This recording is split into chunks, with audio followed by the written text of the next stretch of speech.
This show is produced by the Hartman Media Company. For more information and links to all our great podcasts, visit hartmanmedia.com. Welcome to the American Monetary Association's podcast, where we explore how monetary policy impacts the real lives of real people and the action steps necessary to preserve wealth and enhance one's lifestyle. So we just took a tour of an Amazon fulfillment center, and it was truly amazing. Pardon the sound here. We're in the ride-sharing car. I don't even want to say which company, because the driver, coincidentally, happened to work at this center before.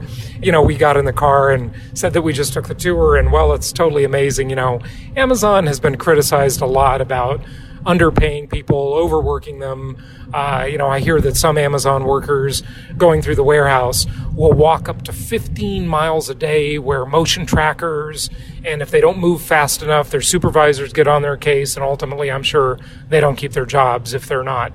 Basically, the comparisons have been made to a modern version of slavery, and I think there's some fairness in that comparison. But everybody's got a different opinion, of course, and just wanted to talk with our driver a little bit because he actually worked at, I think, a couple of the fulfillment centers over the years, and this is Jose. How you doing, Jose? I'm good. How you guys doing? Good. Names may have been changed to protect the innocent here, so tell us about it. How was it working there? It's an experience. It's work for sure. But I worked as a picker when I first started, and within 3 to 4 months, I transferred departments. I ended up doing stow. So, Jose, you started as a picker, meaning you pick the items and then put them into the packages to be shipped out. Is that what that means? Or no, as a picker, you're basically an order filler. You're basically shopping. Okay. You have a cart. You scan the item. Well, first of all, the gun will give you the location of where to go. The scan gun that they use. Yeah, right? It's a scanner gun, a RF unit. The gun will give you a location to go. You go to the location, you scan the location, a barcode. The gun will show you the item that you're looking for, and you just basically put the item in your cart and just take off with it, and it'll just keep going. And you are walking over 10 miles a day. Yeah. There are numbers and rates to maintain. Yeah. So the criticism has been about, when people don't maintain those numbers and they don't move quickly enough and they don't fill enough items in the cart, going shopping, as you say, which is a good metaphor for it, that their supervisors really come down on them, huh? Yeah, it's all about numbers. If you don't hit those numbers, then, they kind of give you like a coaching, and right.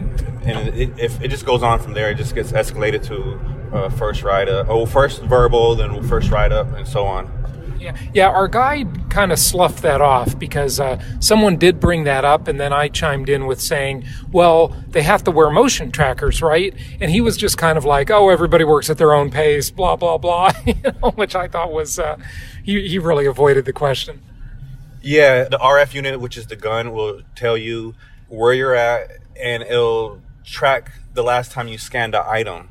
It's not really a motion tracker. They just know where you're at. It just locates you. It doesn't show you every single motion that you're doing. It just locates you every time you scan the item. So finally, Bezos agreed to raise the minimum wage for warehouse workers to $15 an hour. It looks like you have something to say about that, Jose. I do. Actually, it's not really a raise. All the workers feel like we should have been getting that from the get-go because these other warehouses in the area are paying way more. And Amazon's a multi-billion-dollar industry company, and they're giant, like one of the richest companies in the world. Fortune 500. The raise wasn't really a raise because they just took away some benefits that we had to compensate the pay raise. So at first, before any of this happened, we were getting stocks. As soon as you get hired onto the company, they give you stocks, and they also give you like a bonus called VCP, like the whole warehouse is on a rate, and if we hit those production rates in all departments, then we get a bonus. Well, they got rid of all that. So basically, it wasn't really a raise. All they did is rework some stuff and move the benefits around so that they could do a press release to say they gave a raise, it sounds like. Yeah, exactly. Everybody was mad about it. What it did for the employees that were there long, it just really took away from them. And with these new employees that are barely getting hired on, they don't know anything about no VCP or any stocks, so it's all new to them. And they just saw it as a win because the pay rate is starting off higher than what it used to be. Yeah, interesting.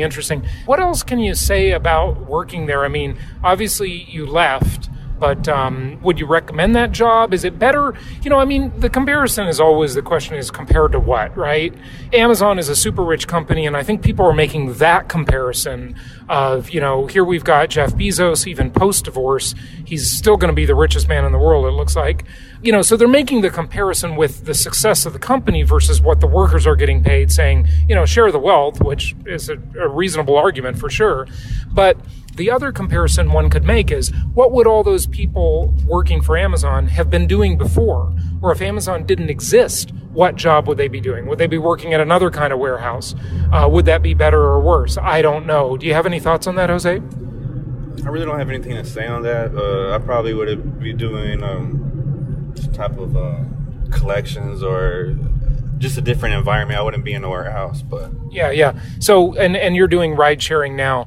Is there anything else you want to share with people about the Amazon working experience? I mean, you got to admit, it's still a pretty amazing operation, isn't it? It is. There's so many different departments and different functions of the company.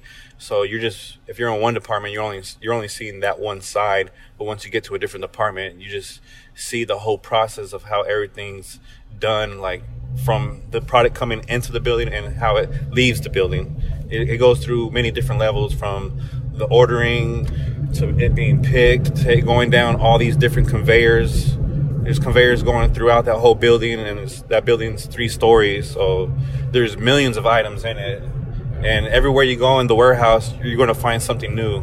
You kind of get oohed and awed as you're in the warehouse. Yeah, it was pretty amazing. Our guide said that they have 15 miles of conveyor belts at that facility, and that it's the size of 28 football fields. It's just, the scale is mind-boggling. It's like a city inside that building, isn't it? Yeah, it is. It's a maze. You can get lost in there, and you're definitely walking miles in there. So it does put a lot of wear and tear on you with those concrete slabs that you're walking on. Right. Yeah. No, I can understand that. Hey, thanks for being on the show and sharing some insider information with us. We appreciate it. Yeah, no problem. Anytime. Thank you so much for listening. Please be sure to subscribe so that you don't miss any episodes. Be sure to check out the show's specific website and our general website, hartmanmedia.com, for appropriate disclaimers and terms of service. Remember that guest opinions are their own, and if you require specific legal or tax advice or advice in any other specialized area, please consult an appropriate professional. And we also very much appreciate you reviewing the show. Please go to iTunes or Stitcher Radio or whatever platform you're using and write a review for the show. We would very much appreciate that. And be sure to make it official and subscribe so you do not miss any episodes. We look forward to seeing you on the next episode.